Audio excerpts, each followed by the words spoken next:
So here we are, it's finally time to submit my 2 Fakemon designs. Whoa, wait a second, how did we even end up here? Let's rewind and jump back in time a bit. Oh man, today was a long day of not really doing anything, cause I went to bed way too late because of Halloween. Let's watch some YouTube, maybe there's new Fakemon stuff. Oh, it seems like TRUEGREEN7 made a community post, let's check it out.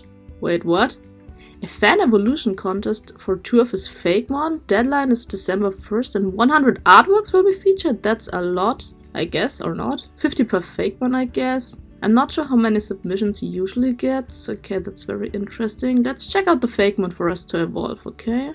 No, that's so cute. A pure normal type desert fox thingy, I guess, with large Eevee-like ears. Okay. Could also be a jackal or maybe a dik-dik. It has a fluffy tail, which seems to be covered in mud. And its eye pattern are giving me Egyptian vibe.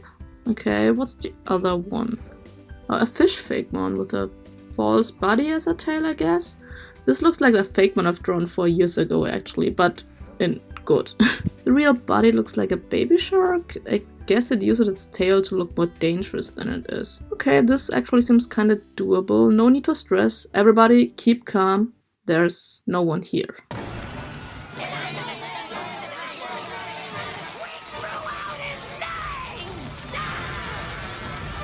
Maybe I should sketch something. Maybe you should go to bed, since you have to leave the house at 8. Fair enough.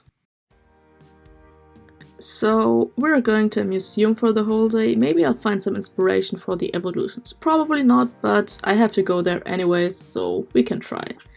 And to no one's surprise, I found no inspiration, but I had some time to think about the Fakemon. The normal type one could be like a Nubian-like. I just have to make sure it doesn't look too much like Lucario, and the water one will definitely be a shark. I start drawing something tomorrow since it's Sunday and I need to procrastinate the things I should actually do. So today's the day. I'll be drawing the waterfish, but first let's tell my Fakemon artist friends about this contest in case they haven't seen it. And then I found out that stats are mandatory, which is nothing I usually do, so yikes! Anyways, finally to the drawing part. Let's start with the fish. The main body for the first stage seems to be kinda small and weak, and it has this scary looking tail that looks like an evolved larger Fakemon, which it uses probably to scare off predators. But what if upon evolving this concept switches and basically the main body is evolving into a larger powerful beast while the tail de-evolves and now looks like bait? So this evolution can lure prey towards it with its tail and then attack it. Like I already said, the main body looks like a shark fetus to me. I definitely want to use the Chimera shark as inspiration because it has those cool black markings, and the goblin shark for the snout because it's just a really weird creature. I also played with the idea of using elements of already existing shark Pokemon because, well, Chimera shark and a Chimera is a hybrid of different animals, but in the end I figured this would stray away too much from the design we got. First step was to create the de-evolve form of the red-orange fish Fakemon. I made it round because, baby. I gave it large crying eyes and a mouth, and instead of a fin on its head I added a strand of curly hair because babies are often depicted with such. And the round pattern on the cheek can be interpreted as red cheeks or as floaties around a child's arm. The actual body of the Fakemon was a little harder, especially the colors and the perspective. I wanted it to look dangerous, nearly psychotic with a giant grin. Maybe I was already preparing me for the smile to a cinema visit today. Anyways, since the main body is supposed to blend in with the background, in this case the ocean, I gave it dark grey and blue colors, even though it's very different from its pre-evolution. I tried to incorporate the Chimera stripes, but didn't really know what the patterns are supposed to look like. But then an idea struck me. What if these patterns can glow and change the appearance of this Fakemon? Like when it's hunting, its main body completely blends in with the background and it uses its tail as bait, but when it feels its opponent is much stronger than it, aka the total base stat is higher than theirs, it changes the color of its complete body and activates the marking so the opponent only sees a strange glowing monster and hopefully leaves this Fakemon alone. The markings were inspired by shark skeletons, but they were kinda hard to figure out. After finishing the drawing, I made the layout for the entry in PowerPoint and basically used the same template as TRUEGREEN7. So here it is, the dark and water type Chimellure, in its camouflage form. In the right upper corner is the defense form. The name is a fusion of Chimera Shark and Lure.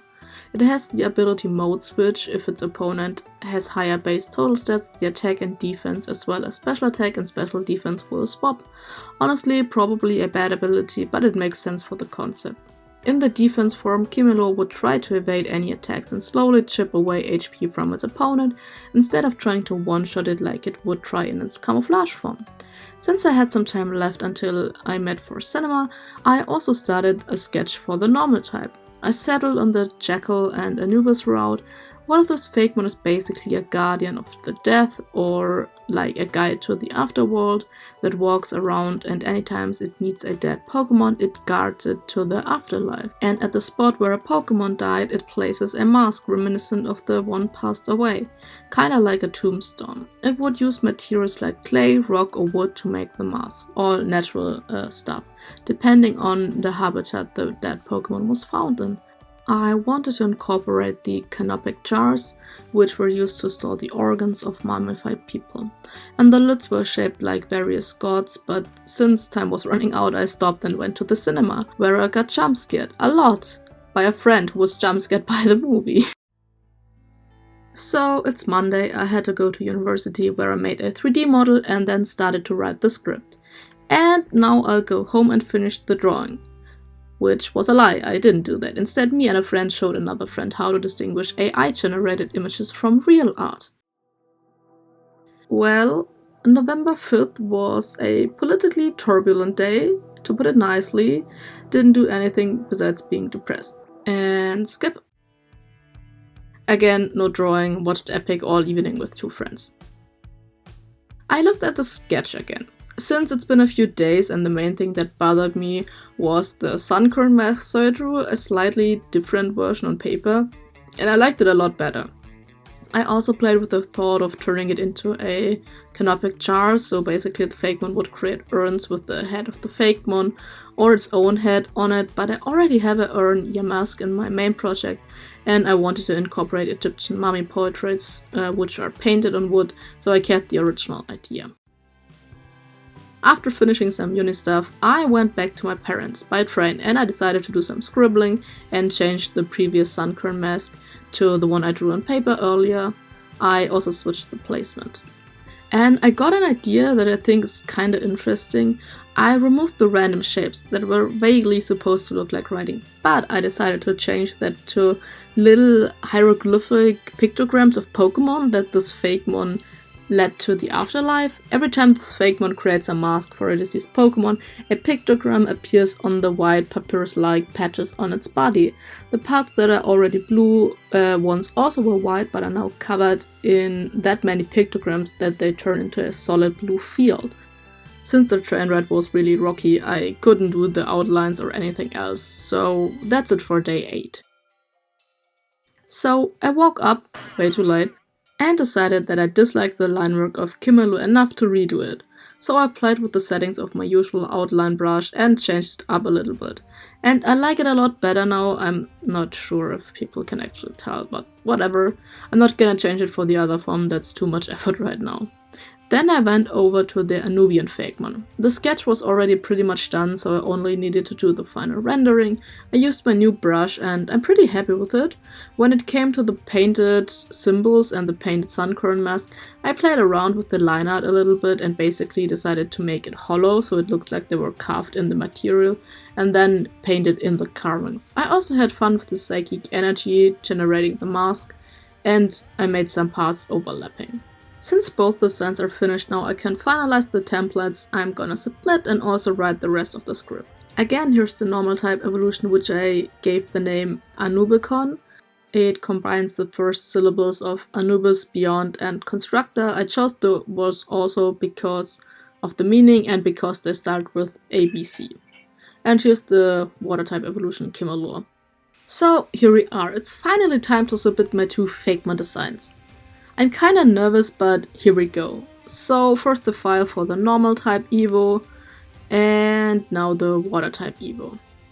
and to the questions. What do you think that normal type is supposed to be? Okay, a Jackal or Sandfox Desert Fakemon. Yeah, I think that's probably the closest. What do you think that water type is supposed to be?